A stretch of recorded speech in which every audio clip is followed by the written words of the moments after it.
Let's talk innovation, right? It's a word that a lot of people use a lot, and they generally don't know what it means. And beyond not understanding fully what innovation means, because for some people it'll be just like, oh, throw AI on it or something of that nature.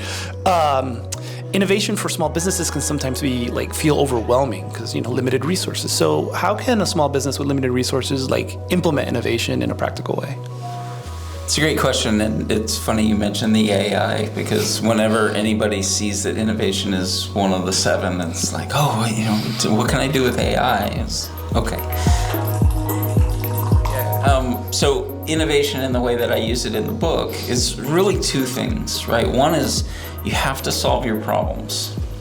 And the other is you have to stay relevant in a rapidly changing world, right? Does that mean AI? Maybe, right? It depends on the business and the application. The problem you're trying to solve. Right. So the first part that I was trying to attack is what you see kills a number of businesses is they have known problems. They're inefficient. They have problem employees. They are delivering poor quality products, whatever the problem is.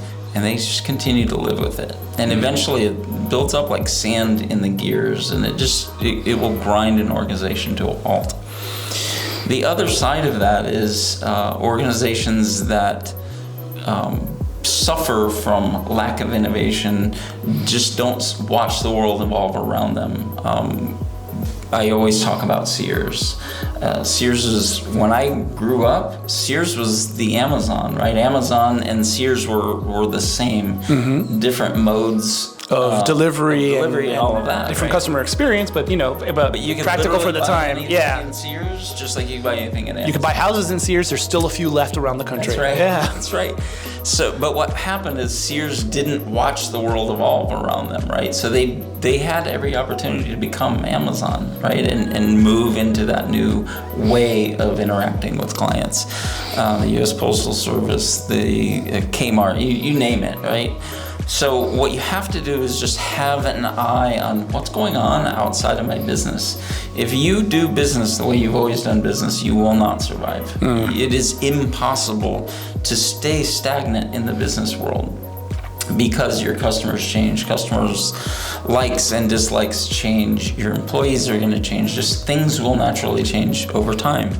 So the way that you apply innovation may or may not involve AI, but what it involves is a mindset to say, hey, we can't tolerate things that are working against us, so we need to make sure we resolve those. And the other is keep an eye on what's actually happening, what trends are going on in the world, and then you match those trends with whatever technology or system or tool or mindset that you need.